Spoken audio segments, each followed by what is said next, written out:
Le Granier, la montagne qui domine Chambéry. On entre dans un autre domaine naturel, la Chartreuse. La région est très préservée des larges vallées. Elle est comme un havre de paix qui a longtemps été le domaine des moines. Ce matin, on a traversé le col du Granier. On a traversé la plaine de Chambéry pour arriver ici, dans le massif de la Chartreuse.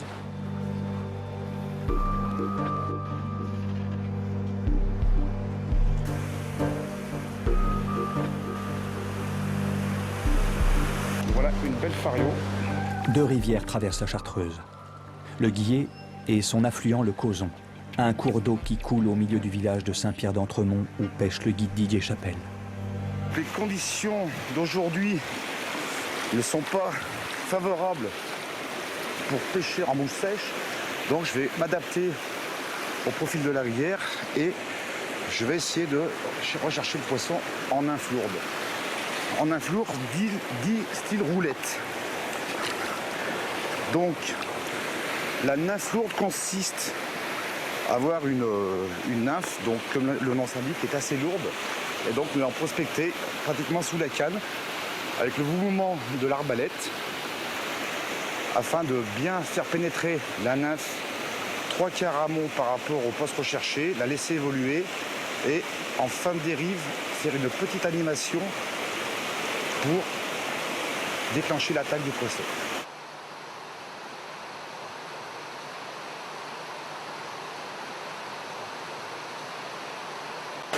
La caractéristique de cette rivière, c'est une rivière donc de moyenne montagne et qui nous permet quand même de pratiquer un petit peu toutes les techniques de pêche à la mouche.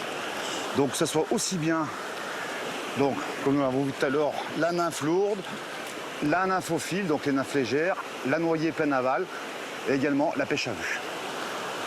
Voilà une des caractéristiques de cette rivière qui est vraiment, bon, qui n'est pas très large, mais qui a un beau potentiel de poissons.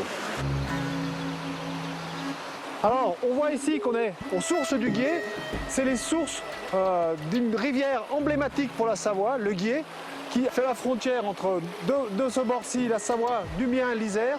Et elle va faire frontière jusqu'à sa confluence avec le Rhône, à Saint-Genis-sur-Guiers, à peu près 45 km à l'aval d'ici.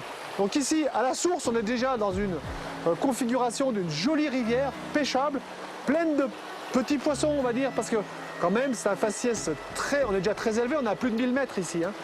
Et il ne faut pas rêver, sur ce site-là, les plus gros poissons feront 30-35 cm grand maximum. Ici, on est aux portes du parc de la Chartreuse. Hein. C'est un coin qui est préservé.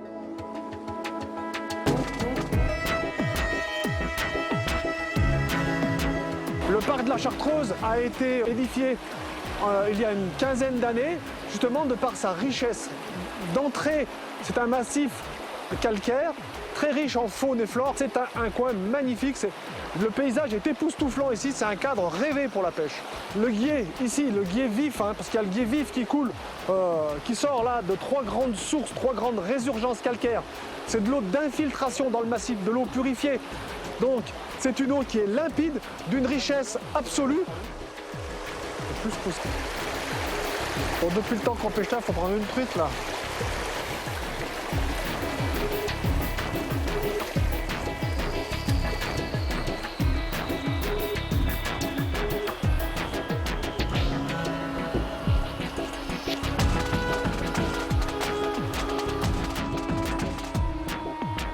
Ici, on peut pêcher la truite en toute saison.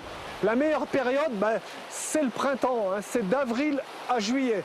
Après, les truites, on va dire à partir de mi-août, elles sont déjà en phase de reproduction. Et nous, on préfère préserver ces endroits-là et ne plus venir pêcher. Mais c'est toujours pêchable.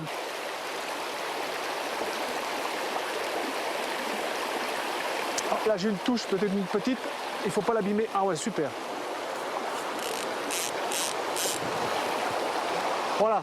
C'est aussi un lieu de reproduction ici, ces sources du Guiers.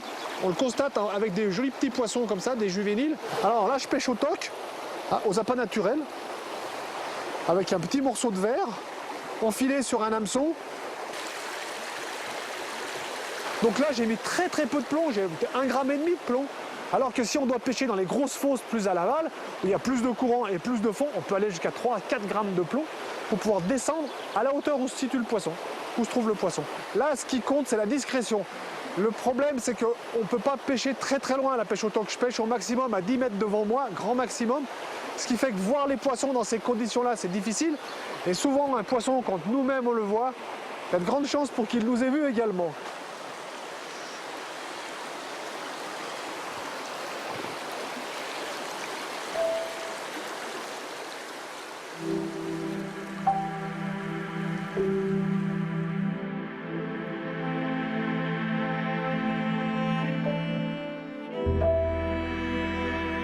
Là, on est à l'aval du cirque de Saint-Même, on est 5-6 km plus bas que le cirque.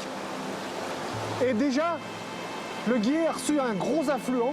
On est dans le Guiers vif toujours, il a reçu le Cozon juste à l'amont. Et là, on est dans un secteur de gorge, puisque le Guiers plonge dans une faille de la Chartreuse pour aller beaucoup plus bas, où il va rejoindre le deuxième Guiers, le Guiers mort. Et là, on a un faciès de gros blocs, on est dans une faille. Et ça va descendre les gorges du Fou comme ça, sur un dénivelé de 500 mètres, jusqu'à Saint-Genis-sur-Guiers.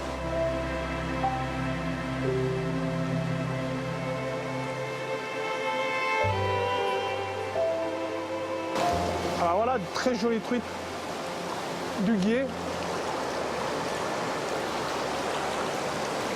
On est à l'entrée des gorges du Frou.